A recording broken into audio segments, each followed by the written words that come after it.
na may lalang.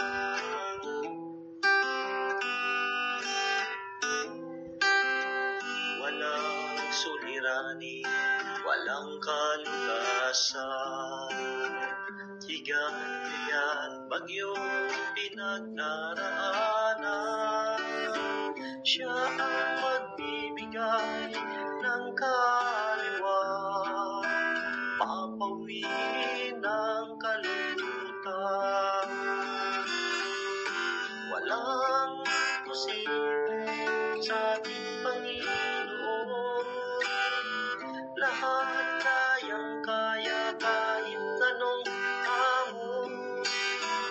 Magtiwala lamang sa lahat ng panahon, kayang-kaya ng Panginoon.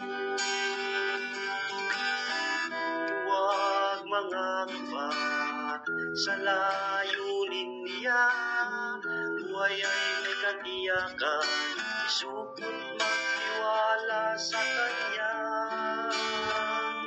sa Kanya. Walang posible sa ating Panginoon, lahat kayang-kaya kahit anong hamon. Magtiwala lamang sa lahat ng panahon, kayang-kaya ng Panginoon, kayang-kaya ng Panginoon.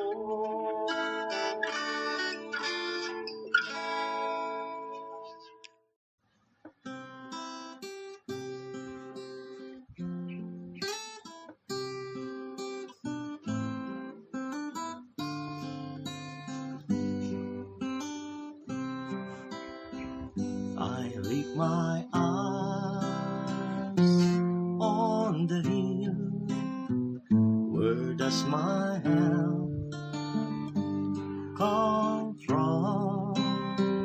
I lift my eyes on the hill, where does my help come from? My help comes from the Lord, my help comes from the Lord, the maker of heaven and earth. My help comes from the Lord, my help comes from the Lord, the maker of heaven and earth.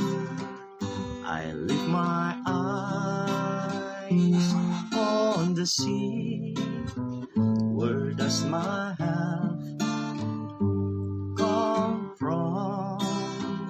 I lift my eyes on the valley, where does my help come from? My help comes from the Lord, my help comes from the Lord, the maker of heaven and earth. My help comes from the Lord, my help comes from the Lord, the maker of heaven and earth, the maker of heaven and earth.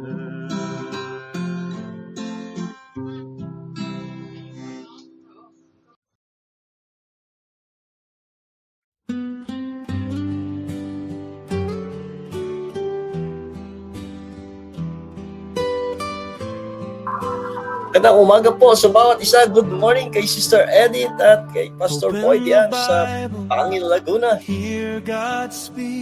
At ganun din kay Brother Leo. Good morning. Truth and life for those who see. Kay Mamu, magandang umaga po.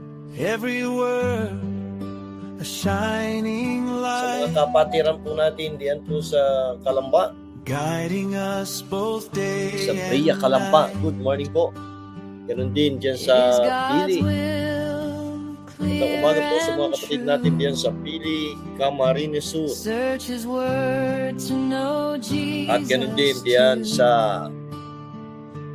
All the pages Pantaw, Libon Albay. testify. Good morning kay Christ the Brother way, Carlito the Ventura truth, the light. Search the at kay Sister Gloria at Brother scriptures, read Alison. and Magandang umaga po. see. They reveal Christ faithfully. In His name, life Ayaw is muna po given. dumulog sa Panginoon sa panalangin. Tayo po'y manalangin. Eternal life, the hope of heaven. Dakilang Ama, Diyos na makapangyarihan sa lahat, nagpapasalamat po kami sa pagkakataong ibinigay niyo sa amin upang aming pong pagbulayan ang mga salita. Tawarin niyo po kami sa aming pong mga karumihan. Linisin niyo ang aming mga puso. Passing through. Dalangin din po namin na bigyan niyo kami ng kaunawaan sa inyong mga salita na aming pong pagbubulayan ngayon pong umaga. God's word our map. Dahil po nawaan siyang maitaas at mapapurihan sa aming pong pag-aaral. Maraming salamat po. Sa pangalan ng Panginoong Hesus, ito po ang aming samot dalangin. Amen. Come and see. They lead us to eternity. Good morning kay Sister Gemma Guiponeo diyan sa Naga Through City. the sun, Magandang God's umaga po. perfect plan. Life eternal in the great I am. Search the scriptures, read and see. They reveal Christ faithfully. In His name, life is given. Eternal life, the hope of heaven.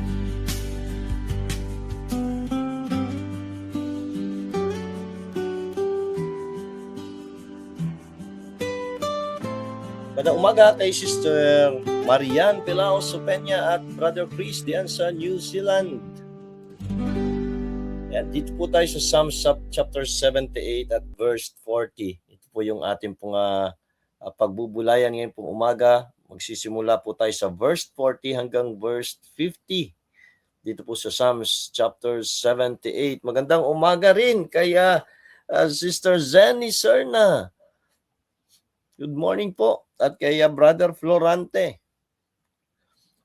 And Psalms chapter 78 verse 40, how oft did they provoke him in the wilderness and grieve him in the desert? Yeah, they turned back and tempted God and limited the Holy One of Israel. They remembered not his hand, nor the day when he delivered them from the enemy. How he had wrought his signs in Egypt and his wonders in the field of Zoan. And had turned their rivers into blood and their floods that they could not drink. He sent divers sort of flies among them, which devoured them, and frogs, which destroyed them. He gave also their increase unto the caterpillar, and their labor unto the locust. He destroyed their vines with hail, and the sycamore trees with frost. He gave up their cattle also to the hail, and their flocks to hot thunderbolts. He cast upon them the fierceness of his anger, wrath and indignation and trouble, by sending evil angels among them. He made a way to his anger, he spared not their soul from death, but gave their life over to the pestilence. And he smote all the firstborn in Egypt, the chief of their strength in the tabernacles of Ham, but made his own people to go forth like sheep, and guided them in the wilderness like a flock. And he healed them on safely, so that they feared not, but the sea overwhelmed their enemies. Ayan, amen. Ang Diyos po magpala sa kanyang mga salita na ating nabasa. Ito po kung mapapansin nyo dito mula sa verse 40 hanggang 53, dinitalye niya dito yung miracles ng pagligtas mula doon sa Egypt. Kung maalala niyo yung unang ating pong mga nakita doon sa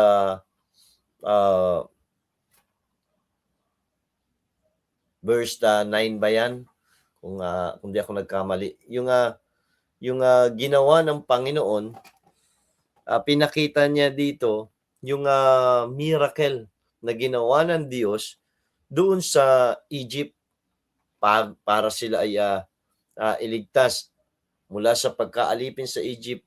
Paano sila inalis ng Panginoon, yung mga miracle doon sa Egypt. At dito sa bahaging ito ng chapter 78, itong verse 40 to 53, dito niya dinitalye kung ano yung mga miracles na ginawa ng Panginoon. Yun po yung mga salot na ginawa ng Panginoon.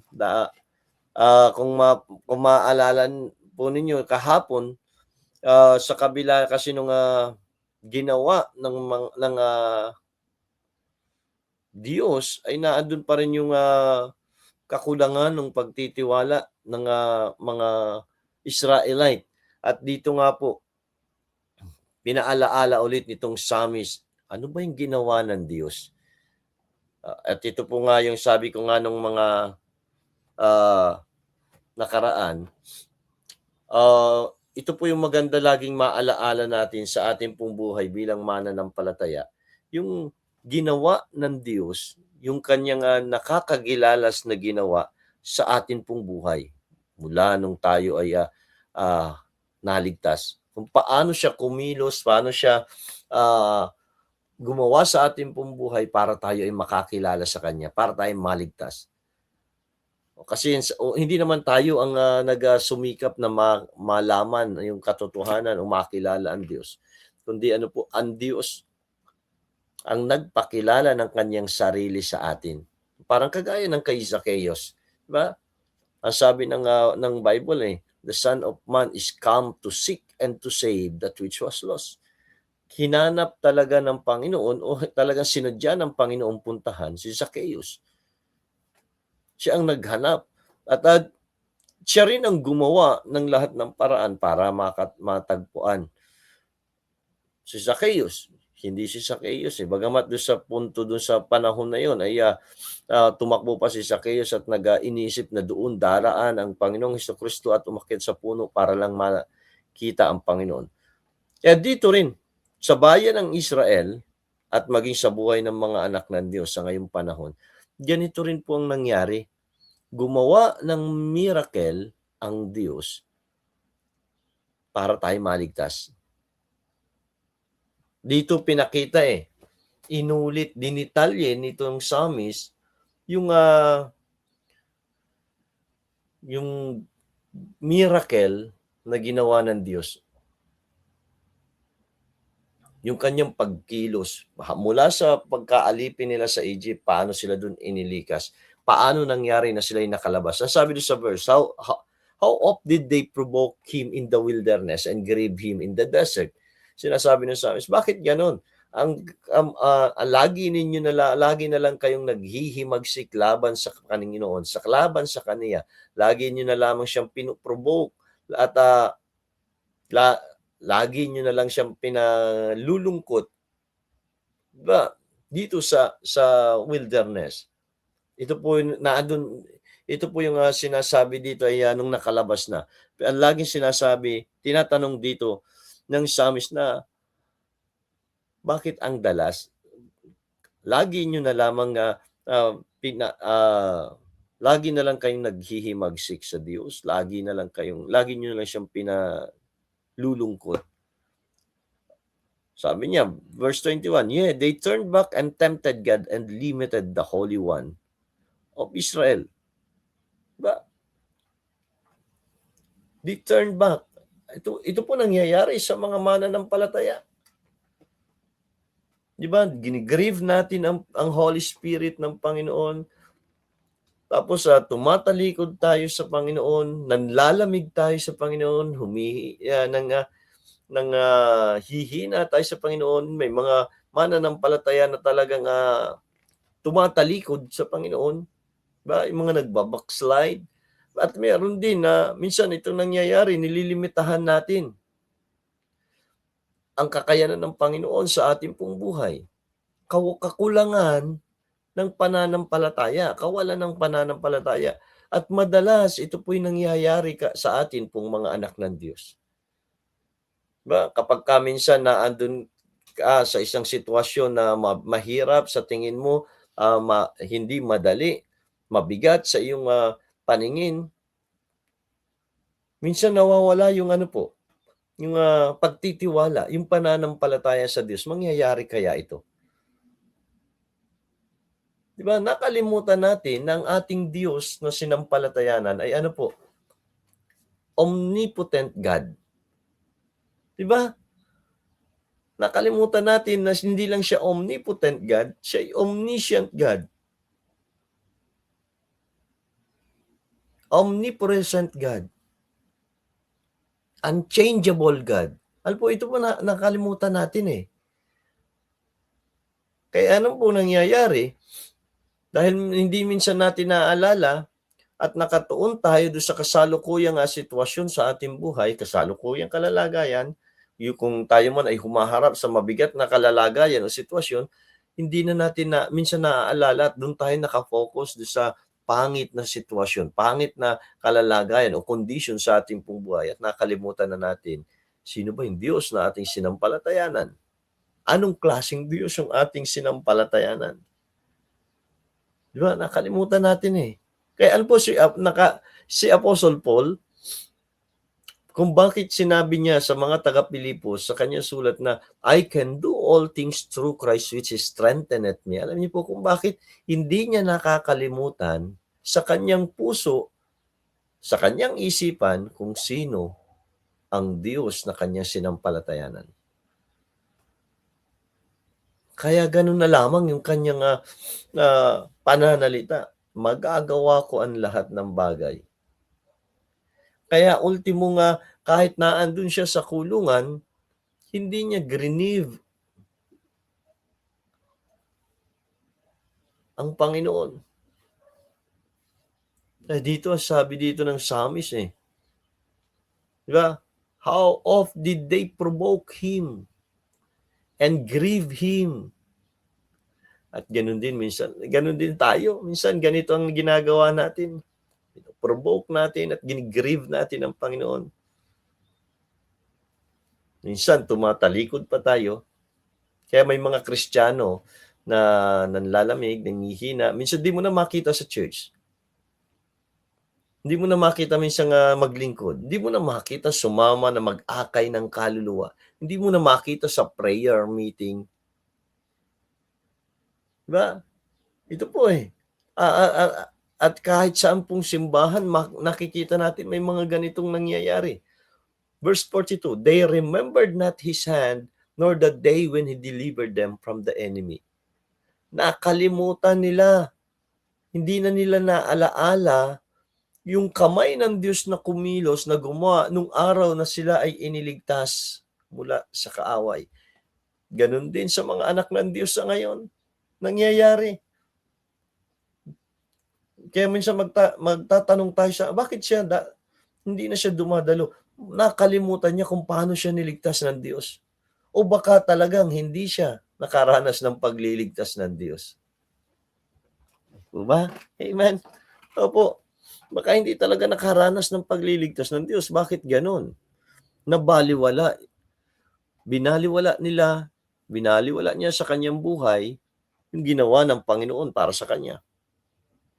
Nakalimutan kaya na ang Diyos nagkatawang tao na naog dito sa lupa, nagpakasakit dun sa krus ng Kalbaryo, ibinigay yung sariling buhay para sa kanila, para sa atin. Nakakalimutan po ba natin yun? Alam po, kapag napatuon ang ating puso't isipan doon sa ating kondisyon at sitwasyon ng ating pong buhay, makakalimutan talaga natin yung ginawa ng Panginoon para sa atin. Yung hagupit ng latigo sa kanyang katawan, kakalimutan natin yun. Kaya sabi niya, they remembered not his hand nor the day when he delivered them from the enemy. Dati tayo ay nasa kamay ng kaaway, sa kamay ng dyablo, sa kamay ng kasalanan, at inalis tayo doon ng Panginoon sa pagkakaalipin doon. Ano po? Minsan nakakalimutan natin eh. How he had wrought his signs in Egypt and his wonders in the field of Zoan. Ito na, inisa-isa na niya. Pinaalala ulit, dinitalye ulit dito ng Psalmist, ano ba yung ginawa ng Diyos sa kanila. Sabi niya, how he had wrought his signs in Egypt and wonders in the field of Zoan, and had turned their rivers into blood. Ito, yung kanilang mga ilog ay ginawang dugo. Itong ginawa ng Panginoon para lamang pukawin yung puso ni Pero at sila'y payagan na umalis. And their floods that they could not drink. Wala na silang mainom na tubig. He sent diverse sort of flies among them which devoured them, and frogs and destroyed them. Nagpadala ng mga langaw at mga palaka. Itong ginawa ng Diyos. He gave also their increase into the caterpillar and their labor unto the locust. Ba yung kanilang mga taniman ay pinadalhan ng Diyos ng mga balang.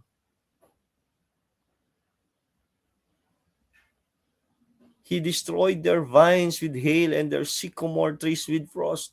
Maging yung kanilang mga ubasan, mga puno. He gave up their cattle unto the hail and their flocks to the hot thunderbolts. Pati yung kanilang mga alagang hayop. He cast upon them the fierceness of his anger, wrath, and indignation, and trouble by sending evil angels among them. He made a way to his anger. He spared not their soul from death, but gave their life over to pestilence. Ito ang ginawa po ng Diyos. Pinadalhan ng salot. Itong Egypt. Para para iligtas yung kanyang bayan mula sa pagkaalipin doon sa Egypt.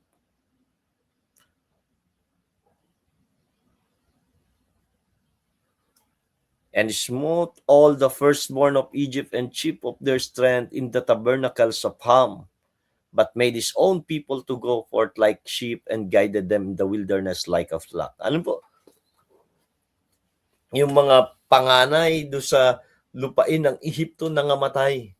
Pero do sa mga panganay ng bayan ng Israel, hindi, kasi nagbigay na ng gagawin ang Diyos. Tinuruan na niya na ganitong gagawin nyo, magkatay kayo ng tupa at lagay nyo yung dugo, ipahid nyo ang dugo doon sa mga doorpost para pagdaan ng angel of death, hindi niya papatayin ang inyong mga panganay na anak. Ginawa nila, itinuro na ng Diyos para hindi sila makaranas, di nila danasin yung salot. At ano pang ginawa ng Panginoon? Sabi niya, He made His own people to go forth like sheep and guided them in the wilderness like a flock. Iginaid niya habang naglalakbay patungo doon sa wilderness, and He led them on safely so that they feared not, but the sea overwhelmed their enemies. Nakatawid sila doon sa dagat ng ligtas. Pero yung mga kaaway, hindi. Pero ano po, sa kabila, nung mga detalye na yun na ginawa ng Diyos, pinaalala, ito po'y nakalimutan. Nakalimutan. At dahil sa nakalimutan na, ano pong nangyari? Tumalikod. Di ba? They turned back and tempted God and limited the Holy One of Israel. Itong ginawa nila. Ilagay po natin sa buhay ng mga anak ng Diyos sa ngayon. Ba? Nung hindi pa tayo ligtas, alipin tayo ng mundo, alipin tayo ng dyablo, alipin tayo ng kasalanan. At isang araw, kinatagpo tayo ng Diyos, hinanap tayo ng Diyos, kinatagpo tayo ng Diyos, at pinaunawa sa atin yung kanyang pagmamahal, yung kanyang hangarin, yung kanyang pag-ibig sa atin, at yung kaligtasan na handog niya, regalo niya para sa atin. At nung tayo inalis na doon sa pagkaalipin at naglalakbay na tayo patungo sa nais ng Diyos sa atin pong buhay, ano pong nangyayari? Hindi po nawawala yung mga labanan, hindi nawawala yung mga suliranin, hindi nawawala yung mga problema, meron ding karamdaman, may pangangailangan. Ito yung nangyari sa bayan ng Israel eh. Diba? Doon pa lang sa harapan ng Red Sea, naandun na agad, isang malaking labanan agad sa kanila pong pananampalataya. Paano sila doon makakaligtas? Pero ano pong ginawa ng Diyos? Pinadaan sila doon ng ligtas. Pagdating sa kabila ng Red Sea, naandun na sila sa wilderness, na habang sila ay naglalakbay, wala nang mainom na tubig. May natagpuan sila na tubig, pero ano po? Mapait. At ang ginawa ng Diyos, pinatamis yung tubig. Itinuro kay Moses yung isang kahoy na ilalagay niya doon hanggang sa mawala yung pait. At sila po'y naglakbay pa at nakakita sila ng mga maraming puno at mga tubigan. Ba, naandun po yung naandun yung pag-alalay ng Diyos, naandun yung paggawa ng Diyos. Sa atin pong buhay, ganun ang ginawa ng Panginoon. Kaya lang sa kabila nung ginawa ng Diyos sa buhay ng mga anak ng Diyos, ano pong nangyayari? Minsan ito pong ginagawa natin, sa kagaya na sinabi sa verse 41. They turned back and tempted God and limited the Holy One of Israel. Minsan tumatalikod pa tayo. Imbis na maglingkod, tumatalikod tayo. Ito pong nangyayari. Tumatalikod tayo, nanghihina tayo, nanlalamig tayo. At para bang walang kakayanan ang ating Diyos. Walang kapangyarihan ng ating Diyos. Ito pong ginagawa natin. Wagka nakaaranas tayo ng isang bigat na suliranin. Minsan naisip natin dahil hindi natin kaya, wala na ito. Wala nang solusyon. Pero alam po, sa lahat ng bagay may solusyon, ang Diyos. Nakalimutan natin Nakalimutan natin kung paano siya gumawa, paano siya kumilos. Nakalimutan natin na siya ay makapangyarihang Diyos. Minsan po kasi pinapairal natin yung ating pong kaisipan, pananaw bilang tao, yung ating logic, human reasoning, pinapairal natin. Kaya hindi na natin minsan napagtitiwalaan yung kapangyarihan ng Diyos. Minsan ganun po ang nangyayari. At dito po pinaalala ng bayan ng Samis sa bayan ng Israel. Ngayon po sa atin pong panahon, di ko alam kung nasa anong sitwasyon, kondisyon ang bawat isa. Ay sana'y huwag nating makalimutan na ang ating Diyos na sinampalatayanan ay makapangyarihang Diyos. Makapangyarihang Diyos. Omnipotent God. Omniscient God. Hindi ka ililigaw. Hindi tayo ililigaw ng ating Panginoon. Kailangan lang natin ay pagtiwalaan yung kanyang guidance sa atin, pagtiwalaan at sumunod sa kanya pong pangunguna sa atin. Maaring nung simula pa lang ng paglalakbay ng bayan ng Israel ay nagtataka sila, bakit dito tayo pinadadaan? Ipapunta ito ng dagat. Pero alam ng Diyos ang kanyang ginagawa. Minsan, ganun din po sa ating pong buhay. Magtataka tayo, bakit pinararanas ito ng Panginoon? Bakit mayroong ganito? Bakit nangyari ito?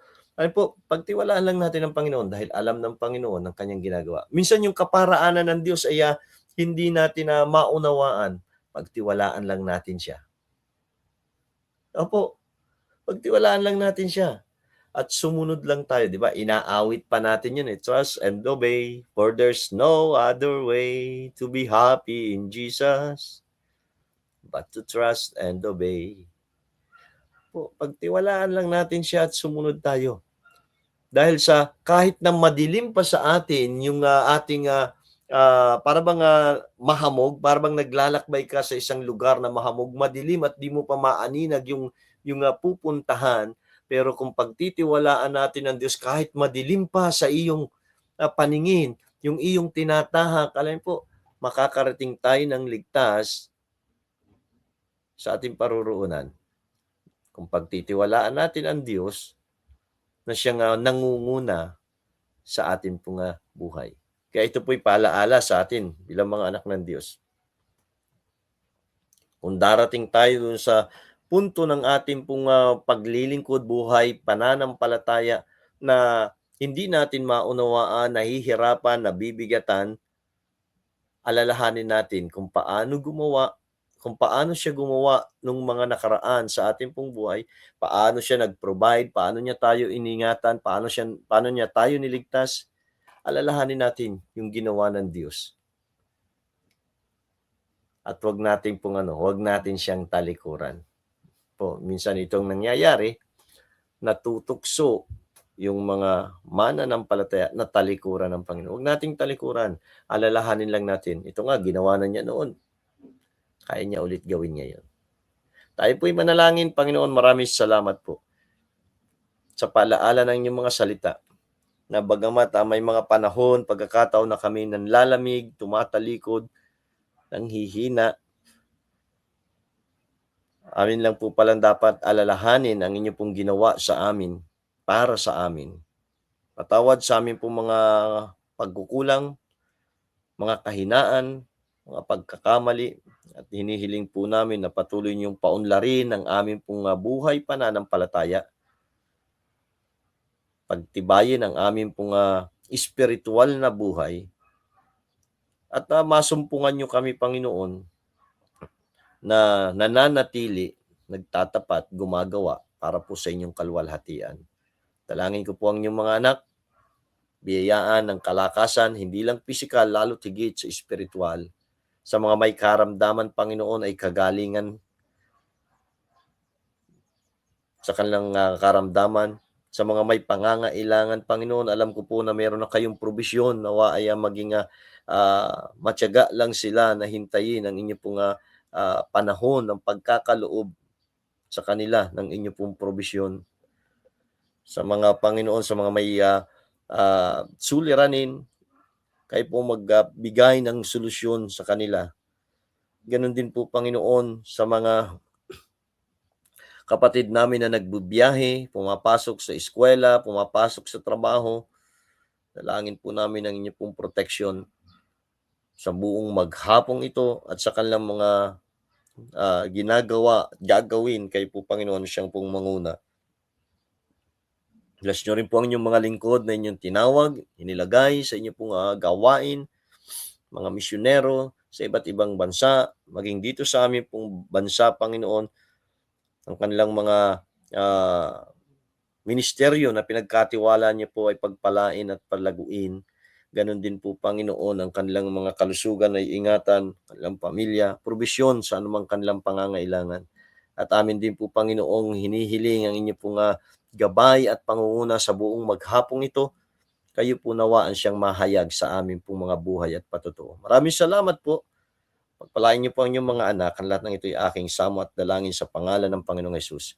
Amen. Amen. Magandang umaga po at pagpalain tayo ng ating pong Panginoon. Good morning sa ating pong mga nakasama ngayong umaga at maraming salamat kay Sister Virgie Adriano. Good morning po, Sister Rosie Ranjo. Good morning, Pastor Bernabe Bulalin, diyan sa Pili, Camarines. Good morning po. At ganoon din kay Linda Pauline. Good morning. Sister Crisaline Bulalin. Good morning. At kay Brother Arnel, yan, nasa Batangas, magandang umaga po. At kay Michelle, magandang umaga sa inyo diyan sa Albay. Ano na ba itong lugar nyo? Uwas. Ayan, good morning. At maging dyan kaya Pastor Darwin at sa mga kapatiran diyan. Sana'y makabisita ulit kami diyan sa Albay. At ganun din kay Sister Nida at sa iba pa nating mga kapatid na nanonood. At hindi ko man kayo mabati dito yung pangalan. Magandang umaga po. Pagpalain tayo ng ating Panginoon. Christ the way, the truth, the light. Search the scriptures, read and see. They reveal Christ faithfully. In His name life is given, eternal life, the hope of heaven.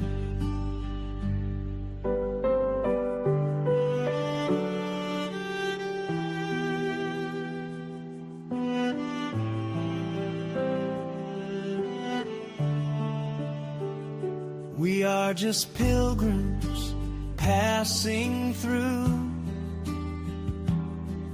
This world is not our final view. God's word our map, His truth our guide. With Jesus walking by our side. Search the scriptures, come and see. They lead us to eternity. Through the Son, God's perfect plan. Life eternal in the great I am. Search the scriptures, read and see. They reveal Christ faithfully. In His name life is given, eternal life, the hope of heaven.